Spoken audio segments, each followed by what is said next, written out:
Hello everyone, welcome to RB study corner. आज के ये वीडियो थोड़ा सा डिफरेंट है क्योंकि इसमें मैं स्पेशली बात करूंगी राजस्थान पब्लिक सर्विस कमीशन के ऊपर, जो कि आप जान बोल सकते हो आरपीएससी, जो कि स्पेशली आरएएस के लिए होता है। ठीक है, क्योंकि ये वीडियो बनाने का एक रीज़न ये है कि मेरे पास एक कमेंट आया था किसी का कि आप आरएएस के लिए ऊपर भी एक कोई वीडियो बनाओ, तो इसलिए मैंने सोचा कि इसके ऊपर भी एक वीडियो बना लेते हैं। तो सबसे पहले कोई भी वीडियो स्टार्ट करने से पहले या फिर आप अपनी स्टडी स्टार्ट करो उसके पहले सबसे मोस्ट इम्पॉर्टेंट बात ये होती है कि एक्चुअली वो एग्ज़ाम होती क्या है, या फिर उस एग्ज़ाम की जो पैटर्न्स होते हैं वो क्या होती है, सिलेबस क्या होती है। तो वो आपको जानना बहुत इम्पॉर्टेंट है, स्पेशली अगर आप किसी भी स्टेट पीसीएस के लिए आप स्टडी कर रहे हो या फिर आप प्रिपरेशन ले रहे हो। ठीक है, तो इसीलिए हमने ये सोचा कि पहले आज हम इस टॉपिक के ऊपर डिस्कस कर लेते हैं कि ये एग्ज़ाम एक्चुअली में होती क्या है और इसमें और यूपीएससी में कितना डिफरेंस है। क्योंकि काफ़ी सारे बच्चे ऐसे होते हैं जो स्टेट पीसीएस के देने की कोशिश करते हैं, क्योंकि ये थोड़ा लेंदी प्रोसेसिंग होता है, तो वो यूपीएससी के साथ साथ इसको कंप्लीट कर सकते हैं क्या, या फिर क्या डिफरेंसेस होते हैं, सिलेबस सेम है क्या, या फिर कितना हद तक डिफरेंस है, क्या स्ट्रेटजी फॉलो करनी चाहिए। तो हम आज इस वीडियो में उसको डिस्कस कर लेंगे। सबसे पहले देखो, ये देख लेते हैं कि ये जो इसकी प्रीलिम्स पैटर्न है वो क्या होती है।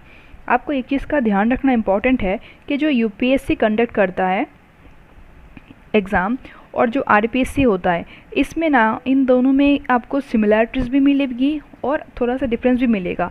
सिमिलरिटी कहाँ पे है, इसके प्रीलिम्स एग्ज़ाम जो होते हैं वो ऑलमोस्ट सेम होते हैं, बट मेंस में थोड़ा सा डिफरेंस होता है। बोल सकते हो आप इसकी नंबरिंग में भी डिफरेंस हो सकता है, या फिर उसके जो सब्जेक्टिव एरिया होता है वो भी थोड़ा सा डिफरेंस होता है। इनके प्रीलिम्स एग्ज़ाम टोटल 200 मार्क्स के होते हैं, जैसा कि आपकी यूपीएससी में होता है। सबसे पहले देखो यहाँ पे क्या मेंशन किया हुआ है, कई सारे बच्चे इसको फॉलो नहीं करते, general knowledge and general science. ठीक है, तो इतना ही आपको पढ़ने होते हैं, जिसके लिए आपको टोटल 200 मार्क्स के होते हैं। और इसमें देखो टाइमिंग कितना है, 3 आवर्स के टाइमिंग है, और इन 3 आवर्स में आपको टोटल 150 क्वेश्चन मिलते हैं। 150 क्वेश्चन के मार्क्स होते हैं 200। देखो ये वह प्रीलिम्स के सिलेबस। प्रीलिम्स के सिलेबस भी ऑलमोस्ट यूपीएससी की तरह ही होता है। जैसे कि यूपीएससी में आपको क्या करने होते हैं, यूपीएससी में मेनली आपको प्रीलिम्स में 2 पेपर मिलते हैं, पेपर 1 जिसको हम जीएस पेपर बोलते हैं और पेपर 2 जिसको हम सी सेट बोलते हैं। ठीक है, और इसमें क्या है, इन दोनों का कॉम्बाइन में एक ही पेपर होता है, जो सिंगल पेपर में आपको जीएस और सी सेट इन दोनों को मिक्स्ड करके पेपर बनाई जाती है। जैसे यूपीएससी में क्या होता है, सी सेट में आपको अगर कोई नंबर मिलता है तो वो क्वालिफाइंग नेचर के होते हैं, वो नंबर आपकी काउंट नहीं होती है। बट यहाँ पे क्या होता है, सी सेट में भी जो नंबर आपको मिलेगी, क्योंकि सिंगल पेपर होगा तो सी सेट में जो भी नंबर आपको मिलती है वो ऑब्वियसली आपकी कट ऑफ के लिए हेल्पफुल होता है। तो किसी का भी अगर मान लो कि मैथ बढ़िया है या फिर रीजनिंग पोर्शन बढ़िया है, तो आराम से आपकी कट ऑफ क्लियर हो जाएगी। सबसे पहले है history, art, culture, literature, tradition and heritage of Rajasthan. अब जाहिर से बात है, अगर ये राजस्थान के ऊपर है तो डेफिनेटली मेन फोकस इनके राजस्थान के ऊपर ही होगा। राजस्थान के बेसिस पे जितने भी culture, history, art and culture वो अलग से आपको थोड़ा सा कवर करने पड़ते हैं। और सबसे इजी बात ये है कि ये फैक्चुअल बेस्ड क्वेश्चंस होते हैं। मीन्स क्या है, जैसे यूपीएससी में क्या होता है वो थोड़ा सा डिफरेंट टाइप ऑफ क्वेश्चन करते हैं, और आरपीएससी में क्या होता है काफ़ी सारे क्वेश्चंस डायरेक्ट क्वेश्चंस होते हैं, फैक्चुअल क्वेश्चंस होते हैं, जो डायरेक्टली अगर आप फैक्ट बेसिस क्वेश्चन अगर आप रीड करके जाओगे ना तो आराम से आपको नंबर मिल जाएगी। और करंट अफेयर्स, जैसे यूपीएससी में क्या होता है, करंट अफेयर्स अगर आप कवर करोगे तो वो क्या लेंदी एरिया को कवर करता है। जैसे अगर आप यूपीएससी के लिए प्रिपरेशन ले रहे हो तो वहाँ पे ऑलमोस्ट 1.5 ईयर से लेके 2 ईयर्स तक की तो कवर करने पड़ते हैं, कभी कभी वो 3 ईयर्स भी हो जाते हैं। क्योंकि क्या यूपीएससी कई बार ऐसे क्वेश्चंस करते हैं, 1-2 क्वेश्चंस आपके 3 साल पुराने भी पूछ लेते हैं। तो आपको यहाँ पे करंट अफेयर्स की बात करें ना तो काफ़ी लेंदी एरिया को कवर करने पड़ते हैं। लेकिन अगर आरपीएससी की बात करोगे ना, तो अगर आप 6 मंथ भी कर ले जाओगे ना, 6 मंथ से लेके 1 ईयर तक का, ये 6 मंथ होता है आपके प्रीलिम्स के लिए और 1 ईयर होता है आपके मेंस के लिए। तो अगर दोनों को मिला के अगर आप 1 ईयर की अगर कवर कर लोगे तो आपके प्रीलिम्स और मेंस दोनों आराम से निकल जाते हैं। अब मैं बताऊंगी आपको वो कैसे करनी है और कहाँ से करोगे, ताकि आपके लिए वो बहुत ज़्यादा करके आसानी हो जाए। सबसे पहले देख लेते हैं ये जो हिस्ट्री, कल्चर जो भी पोर्शन है, इंडियन हिस्ट्री है। इंडियन हिस्ट्री में जैसे यूपीएससी में क्या है, एंशिएंट मिडिवल पीरियड होता है, मॉडर्न पीरियड होता है, जिसके लिए आपको जो स्टैंडर्ड बुक्स है वो एक ही फॉलो करोगे तो दोनों कवर हो जाएगा। आरपीएससी के लिए सिर्फ अगर आप सिलेबस को गो थ्रू करोगे, सिलेबस के हर एक वर्ड बाय वर्ड अगर आप कवर करोगे ना, तब भी बड़े आराम से आपकी एग्ज़ाम्स निकल जाएगी। कैसे? यूपीएससी क्या करता है, बहुत वास्ट एरिया कवर करता है, तो आपको ना हर अलग अलग जगह से पढ़ने पड़ते हैं, ठीक है। लेकिन अगर आप यहाँ पे जितने सारे वर्ड्स दिए गए हैं, यहाँ पे टॉपिक्स, सिर्फ एक एक पर्टिकुलर टॉपिक्स को अगर पकड़ के अगर आप सिलेबस की तैयारी करोगे ना एग्ज़ाम्स की, तो हर एक एग्ज़ाम क्वेश्चंस आपको आराम से निकल जाएगा। कैसे? अब इसकी करने के भी एक तरीका होता है। कैसे? आपको पता है कि आरपीएससी है, आरपीएससी क्या करता है, काफ़ी बार ना एग्ज़ाम की अगर आप प्रीवियस ईयर के क्वेश्चंस देखोगे जिसमें ज्योग्राफी के ऊपर हो, चाहे मॉडर्न इंडिया या फिर हिस्ट्री के ऊपर देखोगे, तो वो क्या करते हैं, जो आरपीएससी के बुक्स है, एनसीईआरटी तो आप पढ़ोगे ही, आरपीएससी के भी बुक्स अगर आप देखोगे ना, जो 9th और 10th क्लास की है, 11th 12th क्लास की है, काफ़ी सारे जो टॉपिक है ना, डायरेक्टली वहाँ से क्वेश्चन पिक करके आपको ये पूछ लेते हैं प्रीलिम्स में। तो अगर आप आरपीएससी की बुक्स भी फॉलो करोगे ना, तो इसके लिए तो वेल एंड गुड है, आपको और कुछ बुक्स पढ़ने की रिक्वायरमेंट ही नहीं होती है। तो आप क्या करो, सीबीएसई और आरबीएसई इन दोनों के बुक्स को फॉलो करो। CBSE means NCERT books follow कर सकते हो, या फिर आरबीएसई फॉलो करो। जैसे कि स्टेट बोर्ड है, तो जाहिर सी बात है स्टेट बोर्ड को ज़्यादा करके प्रेफर करते हैं, तो इन दोनों बुक्स को फॉलो करोगे तो आपकी एग्ज़ाम प्रीलिम्स एटलीस्ट आराम से निकल जाएगी। अब आ जाते हैं मेंस पेपर के ऊपर। मेंस पेपर में क्या होता है, यहाँ पे देखो काफ़ी सारे डिफरेंस आपको देखने को मिलेगा। कैसे? मेंस पेपर में यूपीएससी में क्या होता है, टोटल 9 पेपर्स होते हैं अगर सबको मिला ले, जिसमें आपकी जनरल इंग्लिश, जनरल आपकी हिंदी पेपर होती है जो कि क्वालिफाइंग नेचर के होते हैं, उनको लेके और ऑप्शनल को लेके।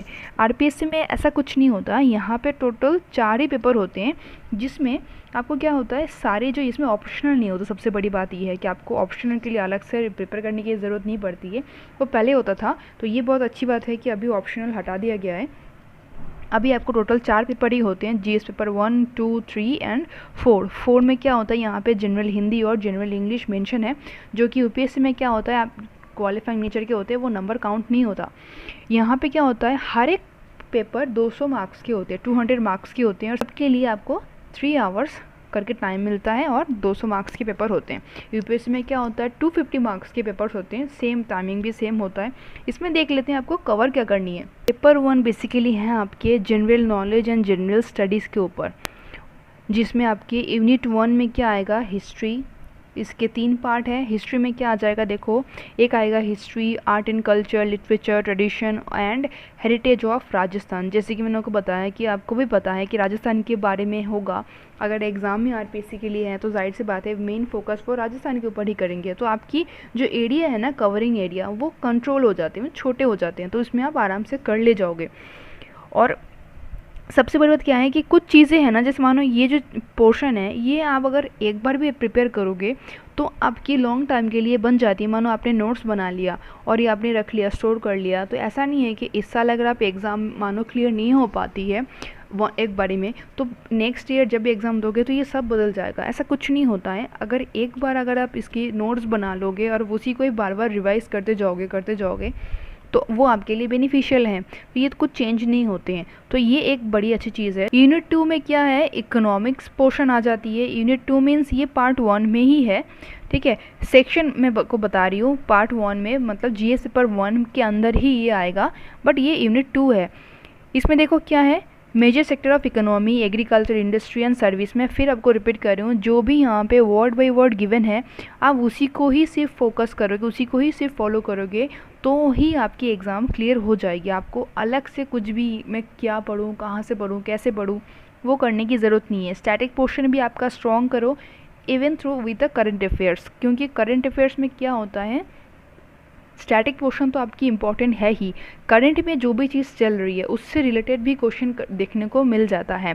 और आरपीएससी में क्या है, काफ़ी बार क्या होता है, एकदम सीधे सीधे बेस क्वेश्चन कर लेते हैं, तो आप जैसे उसमें जैसे फिगर होता है उसका किस तरीके से आप लिखोगे, तो पॉइंट बाई बस पॉइंट अगर आप लिख जाओगे तो आपकी नंबर मिल जाएगी। ये भी पार्ट ए के अंदर ही आता है, क्या क्या टॉपिक कवर करें मैं बस उसको जेन्युइनली बता दे रही हूँ।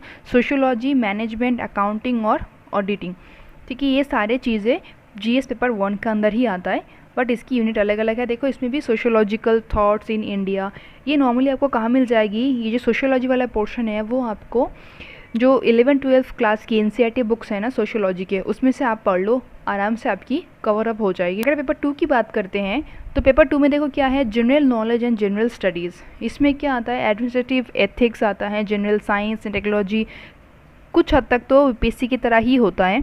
साइंस सेक्शन जिसमें आपकी ज्योग्राफी, जूलॉजी ये सारे कवर होता है, तो ये सारे कुछ भी पेपर 2 के अंदर आ जाता है। पेपर 3 की बात करें जो कि कवर करता है Indian political system, world politics and current affairs. देखो इस पोर्शन में मैं जैसे कि आपको बता रही हूँ, हर सेक्शन में आपको करंट अफेयर्स कंपलसरी होता है, क्योंकि जो भी टॉपिक आप कवर करोगे, जैसे कि मैंने अगर साइंस सेक्शन की बात करोगे, सोसाइटी की बात करोगे, पॉलिटी की बात करोगे, तो सारी चीज़ में मेन इंपॉर्टेंट फोकस किसका आता है, या फिर वेटेज अगर बोलोगे तो करंट अफेयर्स का ही आता है। क्योंकि जो भी चीज़ करंट पे रिलेटेड कुछ भी हो रही है, या फिर मानो कोई भी एक्टिविटीज़ हो रही है, क्वेश्चन उसी के बेसिस पे ही होता है। और एक मोस्ट इंपॉर्टेंट पार्ट है जो कि पेपर 3 के अंदर ही आता है। देखो हर एक चीज़ में ना यूनिट 1, 2, 3 करके आपकी सब पार्ट्स आते हैं, जिसमें देखो टॉपिक्स कौन से कवर हो जाते हैं, पेपर 3 के अंदर ही आता है। देखो concept, issues and dynamic of public administration and management. तो इसमें भी क्या है, जो कि राजस्थान पब्लिक सर्विस कमीशन है ना, उसके ऊपर कितने सारे गवर्नेंस है, कि कोई सभी एक्ट्स होगा, या फिर उसके जो फैसिलिटीज़ है, फंक्शंस है, वो आप अच्छे तरीके से कंप्लीट करोगे। और क्या है, sports and yoga, behaviour law, तो ये जो चीज़ें हैं ना, ये बहुत ज़्यादा करके आपकी इम्पोर्टेंस कवर करता है, जो कि पेपर 3 के अंदर आता है। अब जो पेपर है वो लास्ट पेपर है, जो कि पेपर 4। पेपर 4 में क्या आता है, general Hindi and general English. जैसे कि मैंने आपको बताया, यूपीएससी में ये जो पेपर आता है ये टोटली क्वालिफाइंग नेचर के होते हैं, जिसमें आपकी मार्क्स काउंट नहीं होता, वो टोटली क्वालिफाइंग नेचर के होते हैं। जनरल इंग्लिश में क्या आता है, टोटल 80 मार्क्स के आपके नंबर होते हैं, इसमें कवर करते हैं कैसे 20 + 30 + 30 करके। इंग्लिश में क्या होता है, आपको 20 मार्क्स में क्या आता है, ग्रामर और इसकी यूजेस के ऊपर हो जाता है। टोटल 20 मार्क्स आपके ग्रामर के ऊपर बेस्ड करके होता है, जिसमें आपके 10th क्लास में जो भी आप पढ़ चुके हैं उसी के ऊपर ही आती है ग्रामर में। और 30 मार्क्स के क्या होता है, आपकी कॉम्प्रीहेंशन, ट्रांसलेशन, ठीक है, और प्रेशर राइटिंग होती है। और जो बाकी 30 मार्क्स होते हैं वो आपकी पैराग्राफ राइटिंग, लेटर राइटिंग और ऐसे जो भी आपकी होते हैं उसके ऊपर बेस करके होता है। इन दोनों पोर्शन के लिए आपको थोड़ी सी राइटिंग प्रैक्टिस करनी पड़ेगी। एडिटोरियल्स वगैरह आती हैं, आपको पता ही है, द हिंदू अगर आप फॉलो करोगे तो उसमें एडिटोरियल सेक्शन आता है, उसको आराम से पढ़ लो। डेली पेपर थोड़ा सा रीडिंग करने की हैबिट डालो, तो आराम से चीज़ें हो जाएगी कंप्लीट। इसके बाद आता है, ये तो हो गया आपका मेंस कंप्लीट। इसके बाद आपकी 100 मार्क्स की इंटरव्यू पोर्शन, जिसकी आप बोल सकते हो पर्सनालिटी एबिलिटी टेस्ट होता है। तो 100 मार्क्स आपके लिए क्या होता है, बेनिफिशियल रखते हैं। अगर आप बोल सकते हो कि ये जो 4 पेपर्स होते हैं, टोटल 800 मार्क्स के जो पेपर है आपके, इस 800 मार्क्स में मानो अगर आप अच्छे से स्कोर कर ले जाओगे, मानो मेरिट लिस्ट में आप ऑलरेडी आ चुके हो, ठीक है, आपके नाम अगर मेरिट लिस्ट में आ चुकी है, तो आपके लिए क्या होता है, ये जो इंटरव्यू आप दोगे उसके अगर मार्क्स भले ही आपके कम आए, या फिर मानो उसमें आप क्लियर ही नहीं कर पाए, तब भी कोई फ़र्क नहीं पड़ेगा। आपके मेंस के पेपर स्ट्रॉन्ग होने से, मेंस की नंबर आपकी अगर बेस्ट होती है, तो आपको डरने वाली कोई बात नहीं है, आप आराम से क्रैक कर ले जाओगे। इंटरव्यू जो सेक्शन है, इसमें मैटर नहीं करता कि आप कितना कम लेके आ रहे हो या फिर कितना ज़्यादा लेके आ रहे हो, ठीक है। तो ये एक बेनिफिट है। तो आई होप आप समझ गए होंगे और कोई डाउट्स वगैरह नहीं है। मैं इसके ऊपर भी वीडियोस बनाऊंगी। अगर आप यूपीएससी की प्रिपरेशन कर रहे हो ना, तो ये ऑटोमेटिकली कवर हो जाती है। बस सिर्फ थोड़ी सी डिफरेंट ये आती है कि आपको फोकस करनी पड़ती है सिर्फ और सिर्फ राजस्थान स्टेट के ऊपर। अगर आप कोई भी चीज़ की प्रिपरेशन करते हो तो उन चीज़ों में आप 3 क्वेश्चन की इम्पोर्टेंस रखो। कैसे, एक होता है वाई, एक होता है हाउ और एक होता है वेयर। अगर आपको इन तीनों चीज़ों की अगर आंसर मिल जाती है, तो मान लो आपकी प्रिपरेशन रेडी हो गई है, और आपको कोई भी क्वेश्चन करे, कहीं से भी करे, आप आराम से उसको कर सकते हो। कैसे, फर्स्ट वाला इंपॉर्टेंट ये रखता है कि वाई, आप क्यों पढ़ोगे, ठीक है, तो उसकी क्यों इंपॉर्टेंस है, एग्जामिनर क्यों क्वेश्चन करेंगे, तो जाहिर सी बात है उस टॉपिक का कोई ना कोई तो रीज़न होगा, वेटेज होगा, तभी आप पढ़ोगे। अब क्वेश्चन आता है सेकेंड, हाउ, कैसे पढ़ोगे, ठीक है, कैसे पढ़ोगे मीन्स उस चीज़ को किस एंगल से आप कवर करोगे, ठीक है। जैसे आपको पता चल जाएगा कि हमें ये क्यों पढ़नी है, तो आपको आइडिया लग जाएगा कि हमें ये इसको कैसे पढ़नी है। समझ में आ गया। जब इन दोनों को कवर हो जाएगा, फिर क्या होगा, कहाँ से पढ़े, वेयर, ठीक है, कहाँ से इन चीज़ों को लेंगे। तो आप देखोगे करंट अफेयर्स में क्या होता है, कुछ न्यूज़पेपर से मिल जाएगी, कुछ विकीपीडिया सर्च कर लो, काफ़ी सारे वेबसाइट्स है, गवर्नमेंट वेबसाइट्स है, उन सबको फोकस करो। तो अगर इन तीनों चीज़ों की अगर आंसर आपको मिल जाती है, आप इस तरीके से पढ़ोगे, ऐसा कोई भी चीज़ नहीं है जो आपकी इस प्रिपरेशन से बाहर हो जाए। अगर आप इन तीनों चीज़ों को कवर अप कर लोगे तो आपकी जो एग्ज़ाम्स है या फिर आपकी जो प्रिपरेशन है वो 100% होगी। और अगर किसी की 100% अगर प्रिपरेशन तैयारी होती है तो फिर और कोई कोई बात ही नहीं हो सकती, उसकी एग्ज़ाम क्रैक कैसे नहीं होगा। ठीक है, तो आप इन चीज़ों को फोकस करें, इन चीज़ों को फॉलो करें, आपकी एग्ज़ाम डेफिनेटली क्रैक हो जाएगी। सो मिलते हैं नेक्स्ट वीडियो में।